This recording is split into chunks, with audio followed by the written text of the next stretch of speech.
자, 재밌는 사실을 지금 발견했어요. 제가 예전이나 지금이나 저는 중요한 강의를 이렇게, 중요한 내용을 2번 정도 반복하는 좀 편이죠. 제가 이렇게 하는 편인데, 이 동영상 강의 안에서 할 필요 없을 것 같아. 한 번 하고, 여러분들 필요하면 한 번 더 보세요. 그냥 동영상을. 제가 예전에는 그런 게 없었으니까 했는데, 지금 보니까 제가 한 동영상 가끔 본단 말이에요. 그런데 그 전에 봤을 적에도 내가 좀 똑같은 걸 굉장히 반복하는 거나 그런 느낌이 드는 적이 있었는데, 내 입장에서는 그 강의하는 당시로서는 얘네들이 지금 일부만 이해하는 것 같고 나머지는 제대로 이해 못하는 것 같다. 그럼 나도 모르게 다시 한번 설명하게 되는데, 동영상이 있으니까 여러분들 어차피 나중에 공부를 위해서 이제 동영상 한 번 정도 볼 수 있잖아요. 그래서 그거는 동영상에 맡기고 우리는 더 많은 토픽을 커버해보자.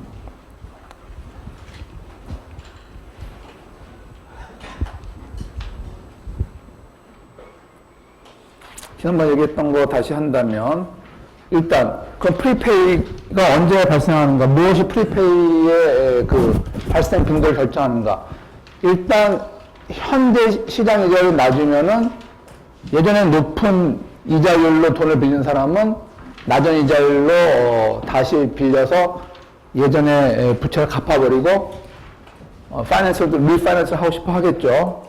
두 번째, 그런데 현재 이자율이 낮다고 다 프리페이가 많이 일어나는 것은 아니다.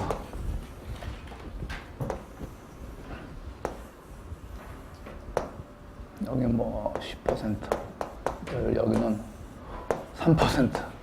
이런 식으로 그러면 안 되는 거죠. 이게 0이면 상위, 이런 거, 이걸.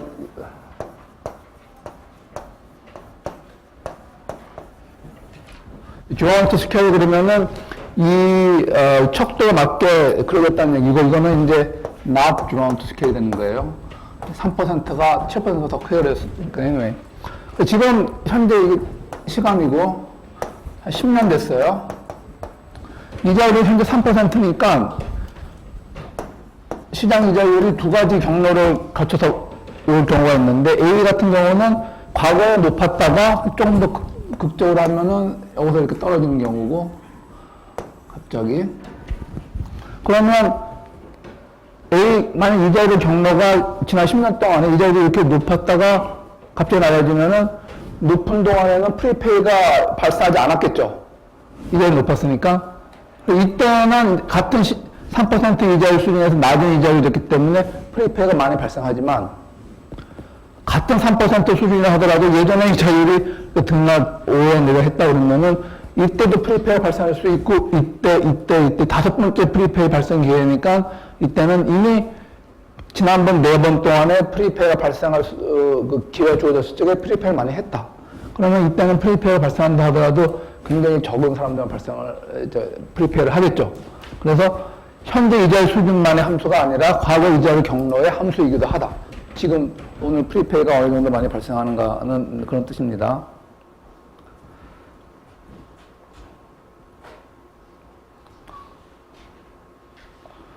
다음에 5절은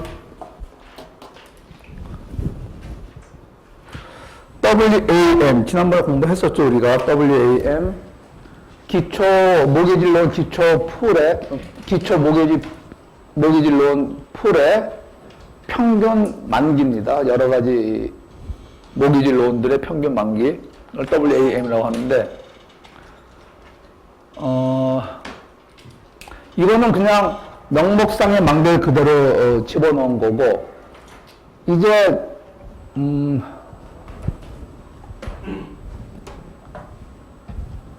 패스스루를 사게 되면 모기지 풀 기초, 여기 이제 차입자들이, 돈 빌린 사람들이 만원짜리 페이먼트를 내는 거죠. 그걸 다 모아가지고 여기서 이제 관리 수수료 같은 것을 이제 취하고 난 다음에 나머지가 이제 패스스루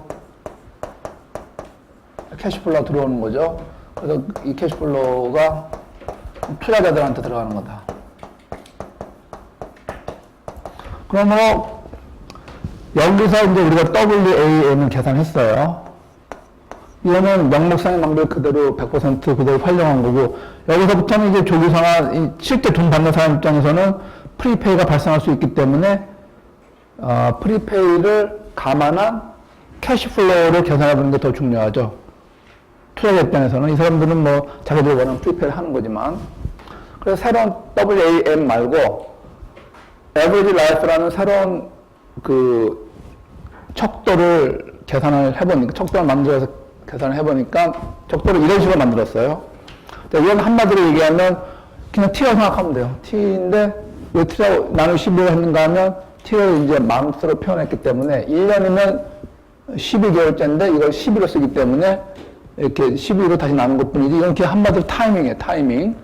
그리고 이거는 뭔가 하면 분모는 전체, 모기지 프레 전체 프린시플, 전체 원금. 분자는 타임 T에 들어오는 원금 정도. 그러니까 분자 CFT를 다 합치면은 결국 토탈 분모가 되는 거니까, 이것도 우리가 많이 봤듯이 일종의 웨이트가 되는 거, 웨이트가. 이거 다 합치면 1이 돼요. 그러니까 이 가정 평균을 내는 건데, 어떤 걸 평균 내는가 하면 들어오는 타이밍의 평균이에요. 들어오는 타이밍의 평균. 여기서 뭐가 틀렸을까? 지금 발견했는데, 캐시플로우 T라 그러면 안 돼. 캐시플로우, let me see. T를, 여기 이런 뜻이네. 이건 T는 이제 마운스로 표현된 건데, 마운스로 표현돼서 이제 첫 번째 달은 1, 1년 후에는 12, 이런 식으로 마운스로 표현된 건데, 그때 들어올 캐시플로우라는 뜻이고, 그리고 그때 들어올 시점을, 우리는 또 파이낸스에서 지난번에 얘기했지만 항상 1년을 중심으로 생각하기 때문에 요거를 1년이라는 기준으로 이제 환산한 거죠. 이거 틀리지 않았구나. 그러니까 여기까지는 T에 들어오는 캐시플로우, T만스에 들어오는 캐시플로우, 또는 T만스를 T년으로 표시하려면 이렇게 되는 거죠. 그래서 이 투자자들 입장에서는 얘네들이 이제 원금과 이자를 받는데, 원금을 다 받게 되면 이제 다 끝나는 거죠. 투자 기간이 끝나는 건데, 원금이 예정된 원금도 들어오고 프리페이도 들어오기 때문에 결국 중요한 원금 상환 기간의 평균 시점이 어떻게 되는 건가, 이렇게 표시할 수 있어요. 이것이 투자자들 입장에서 중요하다. 모기지 프리 WAM은 프리페이가 전혀 감안이 안 된 거고, 이게 예를 들면 10년으로 계산이 되는데 프리페이를 감안하면은 캐시플로우 들어오는 평균 시점은 예를 들면 4.5년이 될 수도 있다. 그럼 이 숫자가 더 중요하다, 그런 얘기입니다.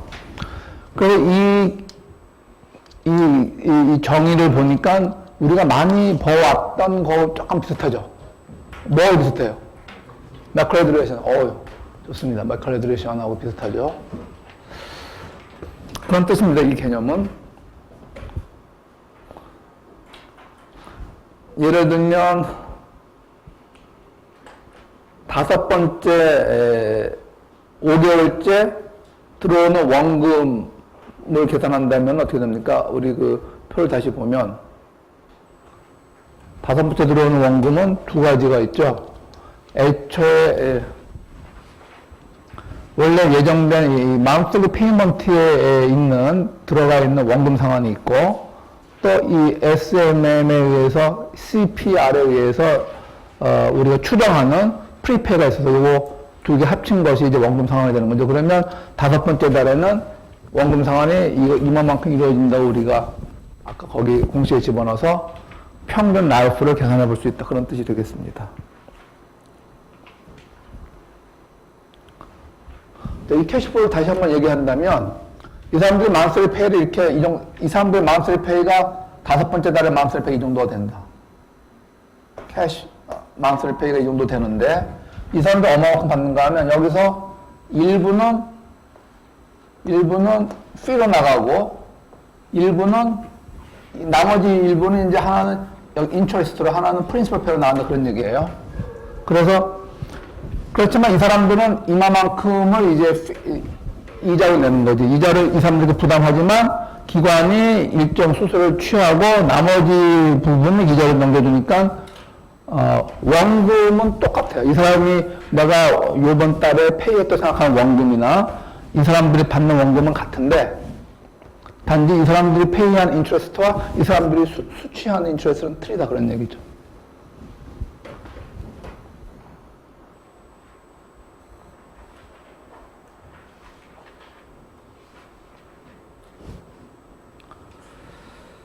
뭐 그런 얘기가 나오고 있습니다. 자, 그래서 여기서 왜 이런 얘기를 하는가 하면 이제 프리페이 리스크, 프리페이먼트 리스크를 어떻게 정의해야 될 건가. 프리페이먼트가 발생하면 투자자 입장에서 항상 불리한 거예요. 왜냐하면 차입자가 유리하니까 프리페이를 하는 거고, 그 얘기는 거꾸로 얘기하면, 투자자는 불리하다 그런 얘기죠. 그래서 프리페이는 일종의 위험인데, 투자자 입장에서는. 그러나, 프리페이가 모두 위험으로 볼 수는 없다. 이미 우리가 예정하고 있는 프리페이는 그거는 뭐 특별한 위험은 아니다. 그런 뜻입니다. 예를 들면, 그 표에서 이 프리페이는 이미 우리가 이런 표를 준비하면서 이런 식으로 캐시플로우가 들어올 거다. 물론 이거 예상 밖으로 또 프리페이가 일어나겠지만 이 정도 프리페이 발생하고서 이미 예정하고 있기 때문에 그거는 진정한 위험이 아니다. 진정한 위험은 예상하지 못한 프리페이. 그거를 우리가 그것만은 우리가 진정한 위험을 봐야 된다. 그런 얘기죠. 그런 얘기고요. 그러면 여기서 또 제가 질문이 또 갑자기 생각나서 어느 날 주가가 올랐어요. earnings, 지금 우리나라 회사들도 3분기 실적, 엊그저께 애플도 3분기 실적 발표했죠. 그리고 엄청나게 돈 많이 벌고 있다고 그러죠. 여기서 아이폰 쓰는 사람도 좀 있죠. 프리미엄 폰 아이폰, 전 세계적으로 여전히 인기이기 때문에.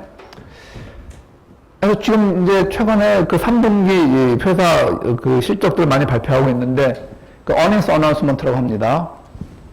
분기 실적. 그때 어느 날 그 현대차 주가가 올라갔어요. 아니면 3만 원의 주가가 내려갔다. 여기 올라갔다고 합시다. 주가가 올라갔다고 하면은 어느 때 주가가 올라갈까? 내일 현대차의 그 3분기 실적 발표하는 거 다 알고 있어요. 그런데 그날 발표를 했어. 주가가 올라갔어요. 어느 때 주가가 올라갈까? 현대차가 발표한 매출이나 이익으로 봅시다. 어느는 이익이라는 뜻이니까 그 분기 이익이 1월 쪽에 올라간다. 생각보다 쉽지. 단어는 쉬운데 정답은 또 안 왔어? 얘는 뭐 수업 오는 게 취미야 뭐야?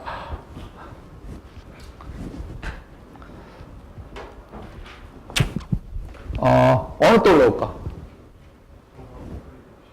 Over the prediction. 비슷한 얘기예요. More than, 다시 크게 해봐.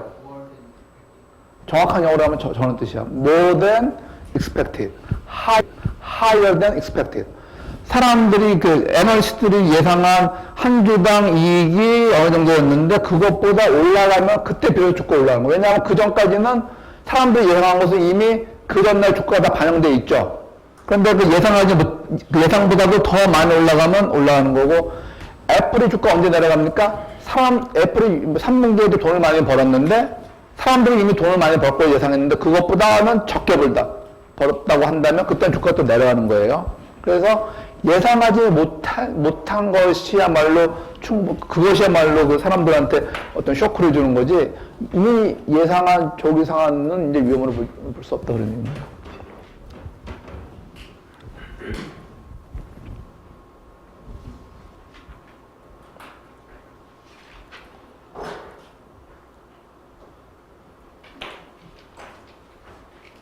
그래서 결국 지금 예상하는 캐시플로우는 예상되는 프리페이를 감안해서 이 정도 평균 시점이 잡혀졌는데, 이것이 이렇게 잡혀진 평균 시점보다 올라가거나 내려가는 경우, 그것만이 프리페이 위험이다. 이미 예상되는 걸 다 감안해서 캐시플로우 어떤 평균 시점을 이제 계산이 됐는데, 이것이 이 숫자보다 시간의 지남에 따라서 올라가고 내려가는 그것만이 유일한 진정한 프리페이먼트 리스크라고 우리는 얘기를 할 수 있겠다. 그런 뜻이 되겠습니다. 그래서 이 에버리지 라이프가 어떤 때는 예상보다 짧아도 예상보다 길어질 수 있다. 그것을 우리는 프리페이먼트 리스크로 정의하겠다. 그런 뜻입니다. 그다음 많이 들은 얘기죠. 이자율이 하락하면 원래 채권 가격은 상승하는데 프리페이가 이제 많이 발생하기 때문에 이 채권의 가격은 많이 상승하지 않는다. 그런 얘기죠. 이런 것을 이름하여 네거티브 컨벡시티라고 합니다. 네거티브 컨벡시티. 왜냐하면 이런 식의 캐시플로우가 만들어지기 때문에 이자율이 내려가면은 이자율이 올라가면 채권 가격은 내려가고 이자율이 내려가면 채권 가격은 올라가야 되는데 올라가려고 하는 찰나 이자율이 낮아지니까 프리페이 할 수 있는 채권은 다 프리페이를 해버리기 때문에 채권 가격이 여기서 물론 100% 이건 프리페이를 가져간 거지만 이런 식으로 프라이스 펑션이 이런 식으로 움직인다 그런 얘기죠. 그러면 원래는 이게 컨벡스 했었죠. 원래는 이렇게 컨벡스 했었는데 어떻게 보서 컨벡스 했어? 오리진 여기 원점에서 컨벡스 했었는데 지금은 이런 식이 되니까 오목해졌죠. 볼록한 게 아니라 이렇게 오목해진 거죠. 이 시점에 이 지역에서는 이거를 네거티브 컨벡스라고 한다. 이것이 단축 위험이다. 이자율이 낮아지면 프리페이가 많이 발생해서 결국 에버리지 라이프가 짧아져요. 짧아지는데 그게 왜 손해인가 하면은 올라갈 수 있는 상승 여력이 업사이드 포텐셜이 제한되는 거죠. 그런 뜻입니다. 1번과 2번 사실 같은 얘기. 제가 책에는 첫 번째는 이자율이 내려가면은 이 패스스루나 모기지 론의 그 가치는 많이 올라가지 못한다. 이것이 첫 번째 불이익이고 두 번째 그래서 프리페이를 받은 투자자 입장에서 이걸 재투자하려고 할 경우에는 이제는 시장 이자를 낮은 걸로 투자해야 되니까 이것이 또 두 번째 불이익이라 생각해 이렇게 표현을 한 것처럼 나오는데 사실은 1번이나 2번이나 같은 얘기예요. 1번이나 2번이나 그러니까 한마디로 여기서 이제 이 채권 모두 프리페이가 된다고 하면 돈을 받을 거 아니야. 그때 투자하게 되면은 그때 채권 가격 때문에 여기서 머무른다 그런 얘기예요. 새로 투자한다 하더라도 높은 이자율을 계속 받았다 그러면은 시장 이자율이 낮아지면은 높은 대출 이자율을 받으면 굉장히 채권 가격이 올라가는 건데 이거를 얘를 다 타협적으로 다 페이해서 갑자기 받아서 이거를 다른 채권에 투자하려고 그러면은 채권 가격들이 다 요 정도밖에 안 된다 그런 얘기예요. 같은 얘기예요. 제가 다른 것처럼 표현한 것처럼 보여서 제가 다시 한 번 더 얘기하는 거고 여러분은 그렇게 그 정도만 알아두시면 됩니다.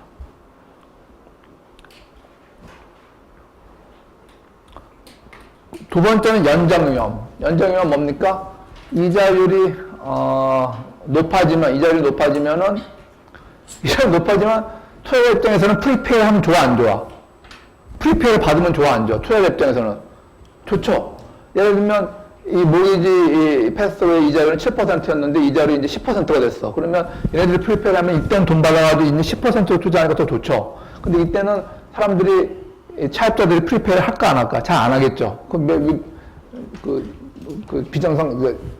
비합리적인 사람이 아니면 프리페이를 안 하죠. 그래서 이때는 프리페이가 예정보다 적게 들어온대요. 지금 우리 원래 예정을 이렇게 다 하고 있는데 예정을 하고 있잖아. 이거는 미래 이자율 수준을 모르는 상황에서 프리페이 이렇게 발생할 걸 예정하는 건데 미래 이자율이 높아지면 이것보다 적게 들어온다 그런 얘기예요. 적게 들어오면 이때는 오히려 많이 들어와야 좋은데 그 반대된다 그런 얘기죠. 그래서 예정된 에버리지 라이프, 예상되는 에버리지 라이프가 너무 짧아진다든지 너무 길어진다든지 그것들이 다 투자자 입장에서는 다 아쉽다, 다 마이너스다. 그래서 이거를 줄이기 위해서 그러니까 이런 유형 때문에 투자자들이 여기에 투자하는 것을 꺼리는데 이거를 그러면 어떻게 줄여서 팔면은 사람들이 더 비싼 돈을 주고 살까? 그게 이제 진정한 MBS의 시작이죠. 지금 조금 전에 오늘까지 한 거는 퉁친 거죠. 그냥 나누기. 예를 들면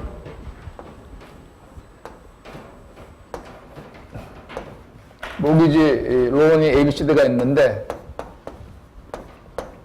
이거는 이제 디폴트라든지 프리페이가 이제 발생했다. 그러면 사후적으로 사전적으로 여러분들 이걸 살 적에 이걸 샀으면 이게 좀 황당해지는 거고 이걸 샀으면 뭐 아무 위험이 없는 거죠. 그러니까 굉장히 리스크한 거야. 위험 망하거나 오케이거나 이렇게 하지 말고 이거를 다 더해서 나누기 4를 했다. 그러면 이제 어떤 게 4개가 나오는가 하면 이런 게 4개가 나오는 거죠. A, B, C, D. 정확히 말하면 이제 4분의 1 A지, 4분의 1 A. 그래서 만약 이게 발생했다. 그러면 모두 조금씩 이제 피해를 이제 나눠 가지는 거죠.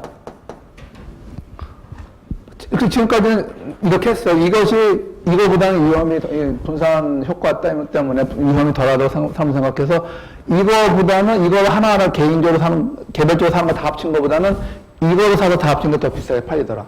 근데 이것도 이 프리페이 위험을 이렇게 나눈 것 뿐이지 아주 근본적으로 혁신적으로 없앤 건 아니에요. 조금 더 창조적으로 한번 없애서 결국 새롭게 만든 것들을 새롭게 만들어서 팔면은 이거보다 더 비싸게 팔 수 있을까?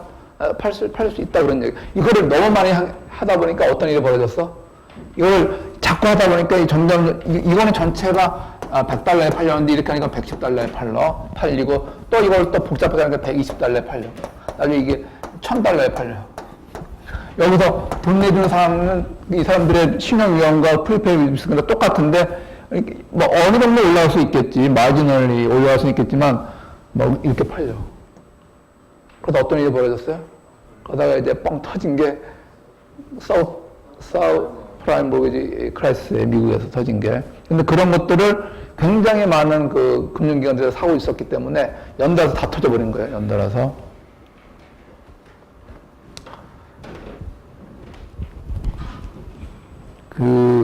여러분들 여러분 초등학교 때나 중학교 때 만화 다 우리는 우리나라 모든 가정에 초등학생들 본 만화가 있지.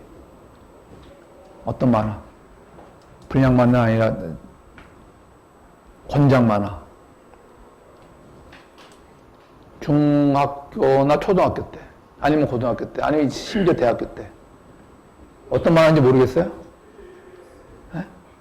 우리나라 거의 모든 가정이 다 봤을 것 같은데, 아빠도 보고, 엄마도 보고, 애들 때문에 원래 산 건데. 그게. 그러고 보니까 약간 그리스 사람처럼 생긴 것 같아. 그럴 수도 있고, 그거보다 조금 더 꼭지가 좀 큰 거. 나라가 슈퍼보드. 응? 나 슈퍼보드. 네, 전국 노래자랑 한다고 했던 거 항상 있던데. 미안하다. 그건 들어본 것 같기는 한데, 내 들어본 것 같기는 하다. 근데, just kidding. 먼 나라, 이웃 나라 아니야? 먼 나라, 이웃 나라 안 본 사람 있어? 먼 나라, 이웃 나라 안 본 사람. 먼 나라, 이웃 나라 안 본 사람 있어? 먼 나라, 이웃 나라. 여러분들 세대는 그걸 안 봤어요? 책? 그 만화책이 아니야, 그게? 내가 만화라고 했을 적에는 그런 만화책은 만화의 정의에 부합되지 않는 건가? anyway, 그래서 이연복 씨가 한 책에 보다 보면 뭐 여러 가지 역사 얘기가 많이 나오는데 거의 금융산업의 정의가 나와. 금융산업의 정의. 제조업 뭐 이런 거. 금융산업의 정의가 지금까지 들은 정의 중에서 가장 마음에 들고 가장 확실한 정의야. 돈 놓고 돈 먹기. 그게 금융산업의 정의야. 그게 이제 이게 다 그런 거예요. 그러니까 실체가 사실 삼성전자 주가가 1,120만 원인지 그거 아는 사람이 아마 그 회장도 잘 모를걸? 그게 정확한 주가가 뭔지 어떻게 알겠어. 근데 아무튼 그런 불확실성이 있는데 그거를 우기면 되는 거예요. 어떤 사람이 일관적으로, 그러니까 여러분들 제가 이제 회사에 있었을 적에 막 이제 1990년대 말까지 회사에 있었는데 그때 처음으로 이제 IMF 위기가 닥치면서 이제 우리나라 금융사에 많이 재편됐죠. 그래서 예전에는 만약 자산운용회사가 굉장히 많이 생기면서 그때 처음으로 생긴 자산운용회사가 미래에셋이에요. 그래서 펀드 매니저들이 막 이제 스카우트에서 막 다른 회사를 막 가는 거예요. 예전에는 투자신탁 회사 3개밖에 없었는데 자산운용 회사가 생기면서 막 스카우트에서 막 가는데 어떤 펀드 매니저들이 비싼 연봉을 받고 가는가 하면 반드시 그 운영을 잘해서가 아니야. 어떤 사람이 잘하는가 하면 운영 잘하는 것은 사실은 약간의 그 운도 있죠. 운도 있고 그 사람이 운영 잘하기보다는 합리적으로 설명할 수 있는 사람. 나는 이런 식으로 투자를 하겠다 앞으로 미래에 이런 것이 큰 문제가 될 것이기 때문에 어떤 식으로 난 이런 식으로 상대방을 설득을 잘 하면서 체계적으로 설명할 수 있는 사람들이 사전적으로는 비싼 몸값을 갖고 사후적으로는 그 사람이 반드시 이렇게 운영을 잘했으려는 그거는 아무도 모르는 거죠.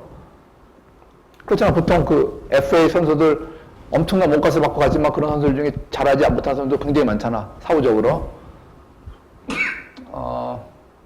그래서 이렇게 프라이싱 하는 건 정말 힘들고 어려운 일이고, 이런 위험이 없는 프라이싱 딱 하나 있지. 그게 뭔가 하면 No Arbitrage Pricing이에요. 이거는 이제 아비트로지 프라이싱이 아니고, 기초 상품과 파생 상품 간의 관계를 이용해서, 삼성전자 주식이 120만 원이면 특정한 삼성전자 옵션은 5만 원이 돼야 된다. 이런 식으로. 그런 거는 이제 불확실성이 없죠. 캐시플로우의 불확실성이 없는데, 이런 것들은 다 누구의 정의대로 돈 놓고 돈 먹기이기 때문에 꼭 뭐 이렇게 가격 자체가 프라이싱이 합리적으로 하려 노력은 하죠. 합리적으로 하려 노력은 하지만, 여전히 그 사각지대가 많다. 그런 얘기입니다. 앞으로 다음 장은 이제 이거보다 조금 더 복잡한 MBS. 여기 들어갔죠. 중요한 거는 다시 이걸 제가 이제 리뷰하는, 복습하는 겁니다. 평균 수명이 나와 있, 평균 수명 이게 없어졌니? 평균 수명, 정리 쉽다 해서 평균 수명을 잘 기억을 하세요. 결국, 캐시플로우, 원래 원금 상환과 프리페이로 예상되는 원금 상환을 합친 이 캐시플로우들은 다 우리가 예상하고 있는데, 그것들이 예상 외로 길어지거나 짧아지기 때문에 문제가 생기는 건데, 그것들을 어떻게 잘 소화해가지고 더 비싸게 증권들을 팔 수 있을까가 이제 11자에 나오는 겁니다. 그래서 패스스루도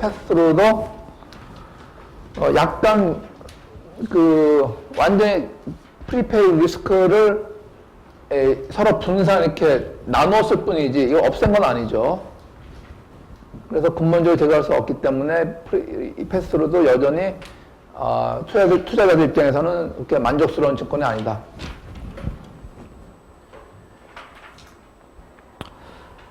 n분의 1씩 이렇게 똑같이 분배하는 것 뿐이다. 그 자체도 이제 사전적으로는 위험을 줄였다고 생각하지만 위험 그 자체는 여전히 남아있다. 그러면 어떤 식으로 해야지 위험을 잘 분배해서 더 비싸게 팔 수 있을까? 전체적으로는. 그건 이제 결론만 얘기한다면, 패스트루처럼 증권을 다 동일한 증권으로 만들지 않고, 이거를 차별화해서, 설계해서, 좋은 증권과 위험이 없는 증권과 위험이 굉장히 높은 증권으로 이렇게 나눠서 팔겠다. 그런 얘기입니다. 그렇게 하는 것이 결과적으로 보면 더 비싸게 팔 수 있다. 이거를 제가 비유를 든다면 어떻게 비유를 줄 수 있을까? 이런 생각을 해봤어요. 아니, 이 수업에 6명의 학생이 수업을 듣고 있다. 그런데 학교 교칙상 6명의 학생의 이제 평균 학점은 무조건 3점, 그러니까 6명 항상 상대평가를 무조건 6분의 1 학생한테는 4.5, 4.0 이런 식으로 줘야 된다. 6분의 1씩. 그러면 이제 평균 학점이 3.25가 되는 거예요. 아무튼 모든 클래스의 평균 학점은 3.25가 되는 그런 상대평가 룰이 있다고 합시다. 그러면 이렇게 하는 것도 학교에서는 이렇게 하는 것을 권장한다. 그래서 이렇게 하는 것도 한 방법이고, 두 번째 방법은 모든 학생들한테 다 3.몇을 주는 거야.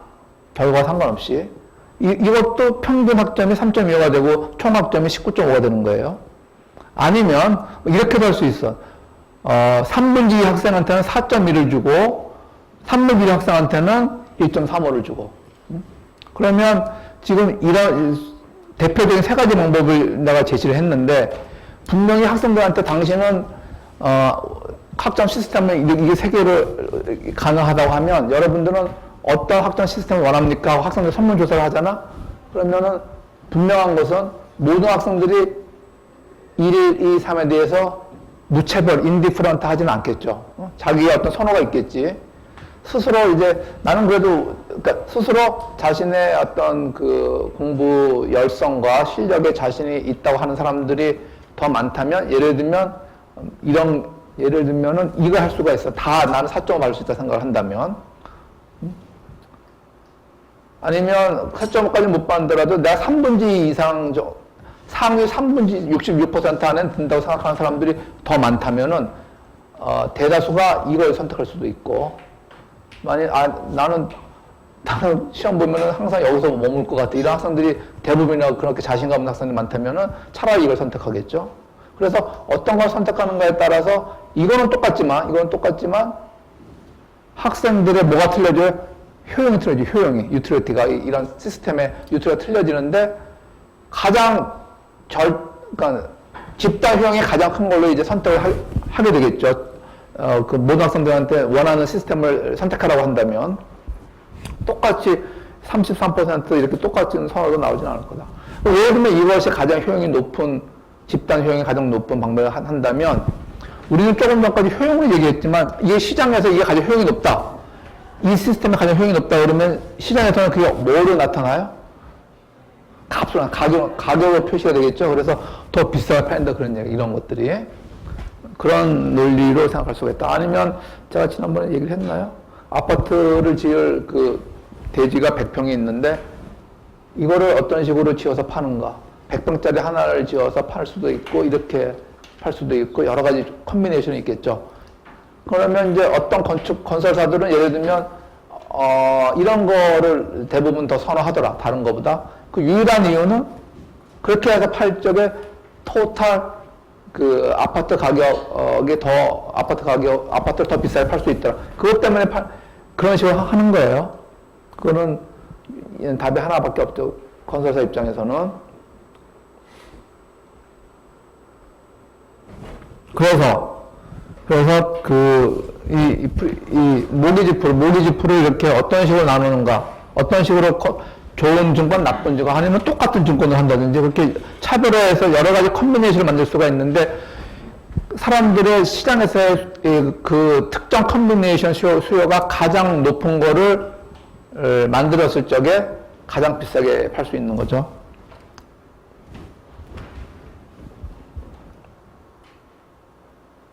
이거는 내가 이걸 왜 썼을까? 몇 년 전에 제가 이걸 가장 최근에 강의한 게 3년 전이니까 제가 작년에는 안식년을 쉬었고 그 전에는 강사분이 했고 내가 왜 서버프로가 뭐예요? 서버프로 우리말로 하면 이게 뭐야?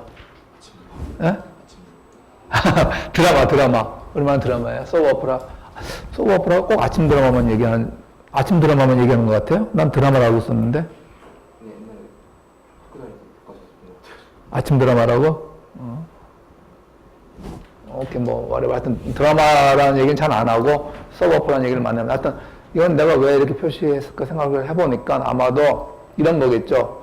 드라마가 이제 30회분이 예정돼 있는데 TV 방송국이나 기획사 입장에서는 1회의 그 총 비용을 예를 5억 원을 잡고 있어. 그래서 매회 5억 원의 그 예산으로 드라마를 만들 건데 사람들은 어떻게 캐스팅하는 게 가장 시청률이 높은 드라마를 만들 건가? 그러면 탑스타 한 명을 뽑고, 그 다음에 그렇지 않은 사람들 해서 드라마 만들 수도 있고, 중견 스타들 뽑아서 할 수 있는데, 과연 어떻게 할 적에 시청률을 가장 많이 올리고, 이 드라마를 방송국에 더 비싸게 팔 수 있을까? 분명히 그 컨비네이션이 틀릴 거예요. 그런 것도 우리가 일상생활에 다 사실 적용되고 있다. 우리 MBS만 특별히 이런 개념이 나온 게 아니라 사실은 다 일상생활에서 시장에서는 다 이미 이런적인 공부를 하지 않아도 몸으로 체득하고 그런 것을 하고 있더라. 그런 얘기입니다. 그래서 차별적으로 분산해서 한번 팔아보자.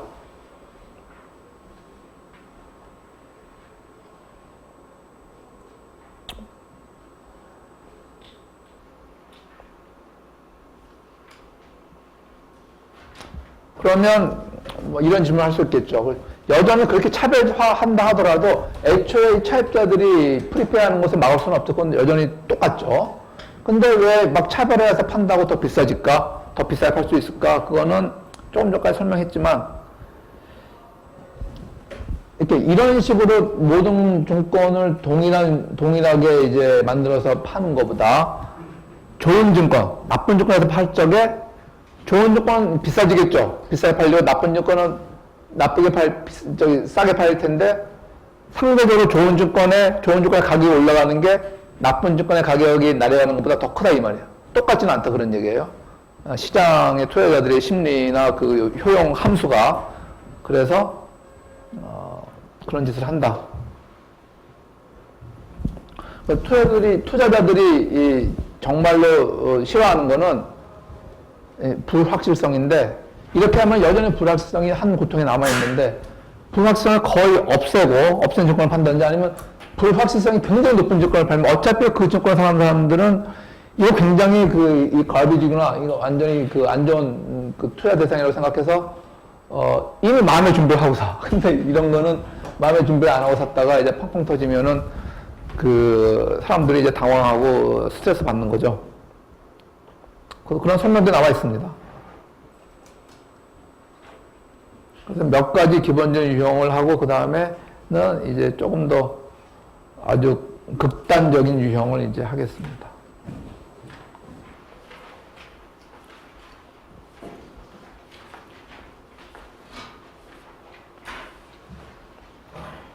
자, 서로 다른 이건 같은 증권이지만 서로 다른 증권을 우리가 만든다, 차별된 증권을 만든다고 하면 하나하나의 그 증권 그 계층을 클래스 혹은 트란시라고 해요. 우리 책에는 트란시라고 했는데 그거는 정확한 표현은 아니고 트란시라는 불어에서 온 그러니까 계층한 뜻이에요. 계층. 여러 가지 서로 다른 계층을 클래스 트란시라는데 우리 책에는 13년 전에 제가 트렌치로 그냥 발음 나는 대로 영어식을 썼는데 그건 아닙니다. 그냥 강의상으로는 트렌치라고 하겠어요. 이렇게 나와 있으니까. 그러면 첫 번째, Sequential Paid CMO는 무슨 뜻인가 하면 CMO는 MBS 중에 특별한 경우를 CMO라고 합니다. Collateral and Mortgage Obligations 이렇게 되는 거죠. 이거는 ABCD의 차별화된 클래스 트렌치로 이제 만들어서 파는 겁니다. 그런데 A는 처음에 캐시플로가 들어오잖아요. 캐시플로가 들어오면 아까 원금, 이자, 관리비가 들어온단 말이야. 그런데 원금이 들어오면 이제 그전에는 이 네 가지 여기 모두 똑같이 원금을 나눠줬는데 지금은 원금은 얘한테만 나눠줘. 얘가 다 페이백 다 퍼센트 할 때까지. 다른 클래스는 그냥 이자만 받는 거야, 이자만. 그런 식으로 해서 하나하나씩 이렇게 손을 씻고 나간다. 그런 뜻입니다.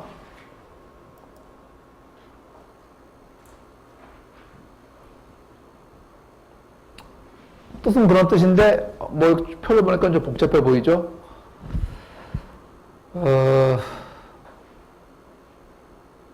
봅시다. 이 328340은 어떤 숫자인가 하면 여러분들 우리가 애초에 패스트루 표 있죠? 거기에 첫 번째 달에 들어오는 원금 상환에다가 조기 상환을 합친 거예요. 한번 찾아보세요. 그게 250000 플러스 이렇게 나오지 않나요? 첫 번째 달에 들어오는 원금 상환이 있죠. 그것이 얼마큼 나오니까 첫 번째 달에 원금 상환이 267 그리고 그 옆에 있는 조기 상환 그리고 좀 더해보세요. 더해보면 328340이 나와야 돼. 그렇게 나옵니까? 해보자고 나와서 오케이 나와요. 그래서 하여튼 프리페이로 된 원금 상환이든 예정된 상환이든 간에 첫 번째 달에는 이만큼 들어오는데 이거는 모두 첫 번째 트렌치에 다 모아주는 거야. 그래서 월 초에는 이게 이만큼 잔액이 있었다가 이거 모두 원금을 여기다 주고 여기에 대한 이자도 물론 줘야 되는 거죠. 다른 트렌치들은 그냥 이자만 받는 거야. 이자. 자기 원금의 7.5, 월 이자율에 해당하는 거, 트렌치 B, C, D 이런 식으로. 그리고 두 번째 달에도 또 원금 상환이 이렇게 이 정도 들어오는데 이거 다 이쪽에다 몰아줘. 그래서 얘가 다 끝날 때까지. 그럼 이때는 121번째 달에는 원금 상환이 이렇게 많이 나오는데 이 중에 남아있는 원금 잔액이, 이거구나. 120번째 달에는 남아있는 원금 상환을 위한 돈이 이렇게 많이 들어오는데 얘를 먼저 다 끝내버리고 나머지는 이쪽으로 상환하고 그런 뜻입니다. 그러면 트렌치 A의 평균 라이프, 에버리지 라이프는 뭐 이제 1서부터 120 요 사이의 값이 되겠고, A가 가장 짧고 B가 그 다음으로 짧고 이런 식이 되겠죠. 그래서 결국 A, B, C, D가 없이 똑같이 이렇게 똑같이 캐시플로우를 나눠주면은 아까 WAM, 평균 라이프 나온 숫자에서 프리페이가 예상보다 많이 혹은 적게 발생함에 따라서 그 에버리지 라이프의 그 변동성이 굉장히 큰데 이거는 우리가 어느 정도 예측할 수 이거는 굉장히 짧고 이쪽은 가장 길고 그래서 이미 사전적으로 이 트란시를 자기가 투자할 적에 이거는 예를 들면 연장 위험이 작고 이거는 단축 위험이 작고 뭐 이런 식으로 사람들이 어느 정도 감안하고 살 수 있는 거죠.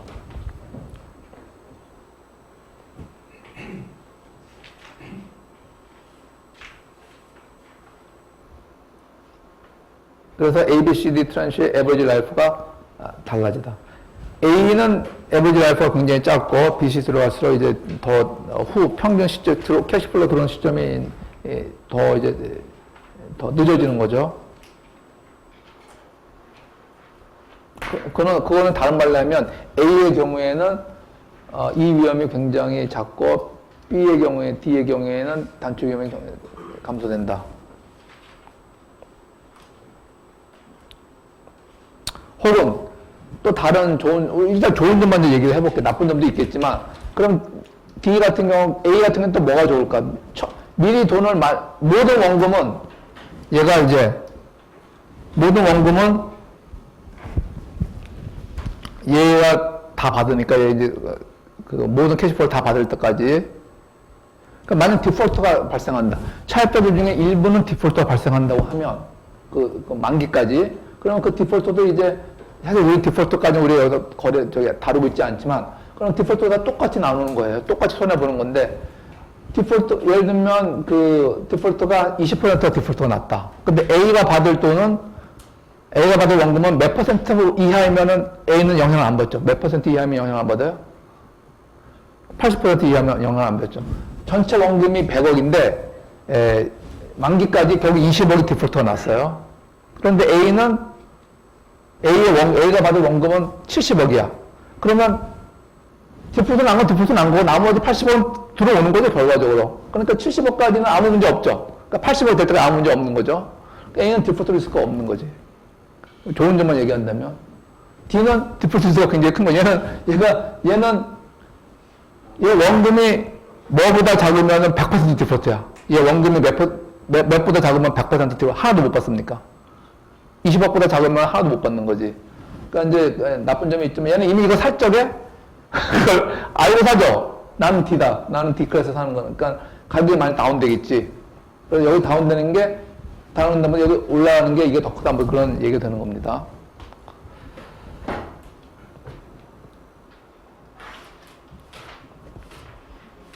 아니면 디폴트가 만약에 그렇게 많이 발생하지 않는다면은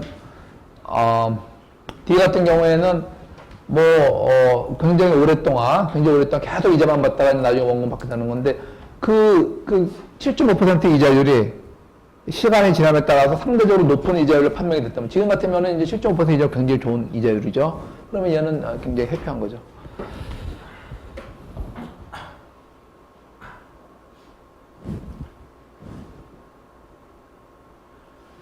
두 번째는 뭔가 하면, 여기까지 하고 오늘 끝내도록 하겠습니다. 이거 너무 한꺼번에 하면 여러분들,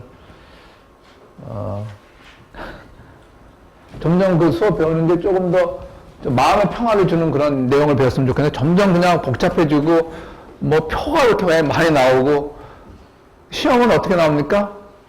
시험은 그 표 중에 뭐를 알아봐라. 예를 들면, 만약에 이거 이제 시퀀셜 페이 트렌치가 만약 시험에 나온다고 한다면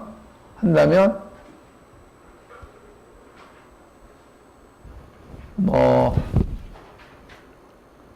이거 굉장히 짧게 해서 만기를 뭐 한 4개월 정도로 하고 ABC 만기 4개월하고 트렌치를 뭐 ABC를 해서 3개월째의 트렌치 B의 원금 상환이 여기서 이제 계산하시오. 그러면 이제 이걸 다 계산을 해봐야 되는 거죠.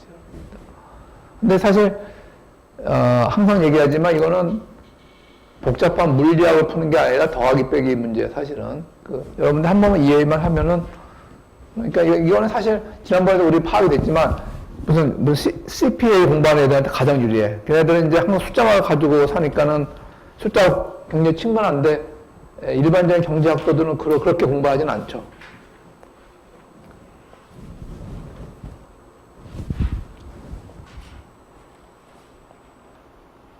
요거까지 설명하고 오늘 수업 마치겠습니다. 요거는 어떤 트렌치 중에 하나는 얘는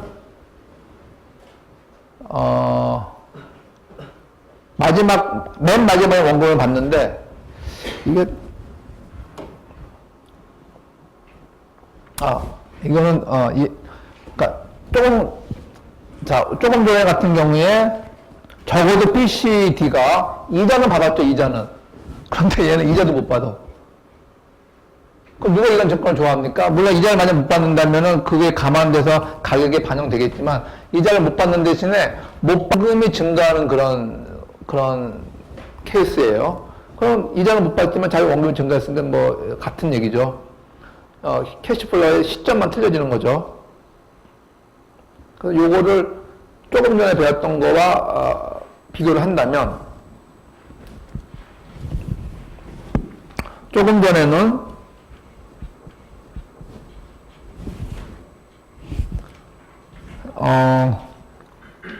조금 전에 배웠던 거는 들어오는 원금은 모두 A한테 이렇게 보내고 다른 사람도 원금 못 받고 이자만 받는 건데 이거는 원금만 보내는 게 아니라 A, B, C, D, D에서 자기가 받아야 될 이자까지도 합쳐서 얘한테 원금을 지급하는 거예요.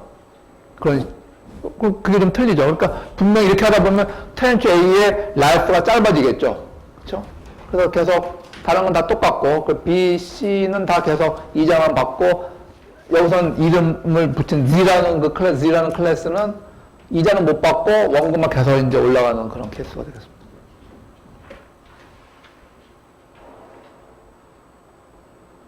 그러면 사람에 따라서 Z를 좋아할 수도 있어요. 사람에 따라서. 예를 들면, 그 Z의 경우에는 아예 초기에는 캐시플로우 전혀 못 받는 거야. 이자도 못 받으니까. 그러니까 결국 이자든 원금이든 나중에 받게 되는데, 만약 어떤 스페큘레이터가 투기적 전망을 하는 사람이 앞으로 10년, 20년 후에는 이자율이 굉장히 낮아질 거다. 나는 그러면은 이자율 7.5%로 계속 원금이 늘어나서 그때 그 이자 원금을 받겠다고 원하는 사람이 있으면은 Z를 더 선호할 수도 있는 거죠. 반드시 그럴 필요는 없지만.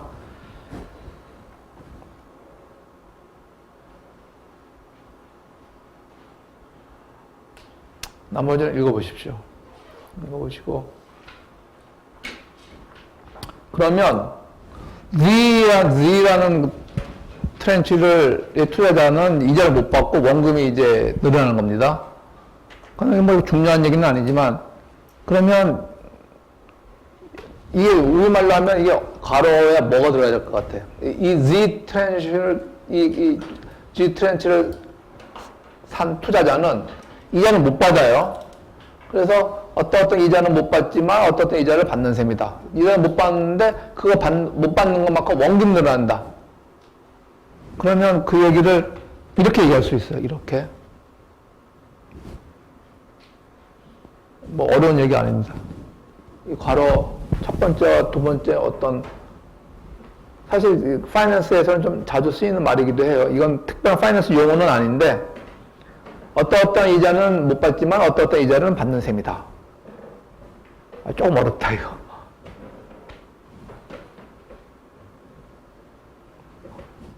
좀 한번 명목 이자는 못 받지만 실제 이자를 받는 거예요. 명목과 실질의 차이점이 여러분들 명목 노미널, 나미널, 실질은 뭐라고 해야 되나? effective. 그러니까 이자를 못 받고 원금이 늘어나면 그게 바로 이자 받는 거예요. 단지 그걸 다 받는 타이밍이 늦어질 뿐이지. 그러니까 예를 들면 쿠폰 레이트가 작은 증권이 있다. 쿠폰 레이트 1%인 그런 이표차가 있다고 한다면 왜 이자를 이렇게 조금 주냐 하고 사람들이 컴플레인 하기 전에 이자를 1%밖에 못 받지만 어떤 식으로 또 이자를 그 보상을 받아요?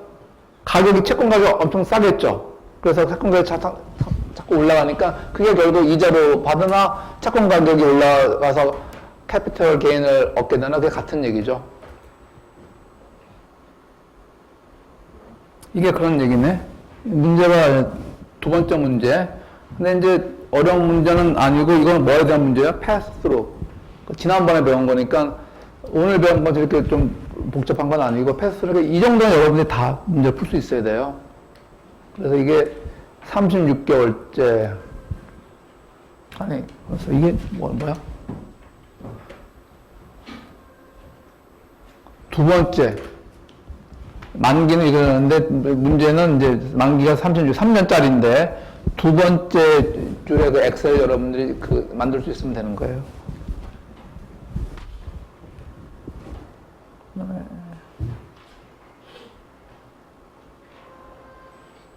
이건 한번 했었죠. 이건 뭐예요? 이건 뭐인 것 같아? effective duration 아닌가? 아니면 negative complexity 같다. negative complexity. 맞아. 하여튼 그때는 오늘은 그렇게 강조를 많이 안 했는데 그 당시에는 그 강조를 그때 수업 내용에 따라 좀 틀리니까. 이거는 뭔가 하면 내 책 말고 다른 책에서 그 월드 파이낸셜 크라이시스에 대한 챕터를 하나 따로 공부했었어요, 그때. 지금 그거 할까 생각 중인데, 그때 이제 ABS에 대한 공부를 했었는데, 너네 책 그거 있잖아. 네가 공부했던 거 있지, 그지? 그걸 했었는데, 뭐 기억나? ABS 트렌치 워, 그 다음에 디폴트가 왜 났는가 하면, ABS 트렌치가 어때서 났다. 기억나? 혹시 몇 년 전에 2년 전에 공부한 거지만. 리스크인데, 그건 어떻게 표현했어, 그때? 이렇게 트라이처럼만 만들었는데, thin 기억 아니야? thin 너무 얇았다. 뭐 그런 얘기였던 것 같고. 이건 채권 선물에 관한 얘기입니다. 여러분들 책에 뒤에 나오는 거고. 이 정도. 그 다음에는, 이거는 신용위험? 신용위험인가? 신용위험이 아니라 이자율 위험인데, 밸류얼 리스크. 나중에 나오는 그 위험관리 때 나오는 그런 문제였네요. 그런 문제들이 나왔었고. 기말이 또 뭐가 나왔는가.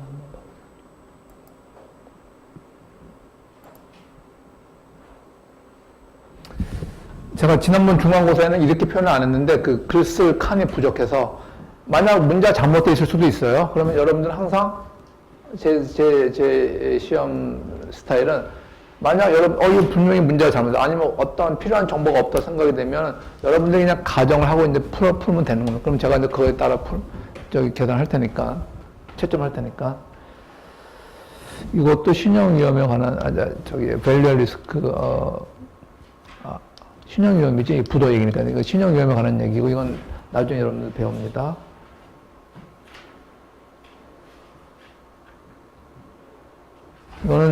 이건 채권 옵션에 관한 얘기예요. 이거는 채권 옵션에 관한 얘기인데 우리는 이번에 안 하죠. 7, 8분인데 그게 너무 길고 그래서 이건 채권 옵션에 관한 거 이거는 안 하고 이건 지난번에 얘기를 했었고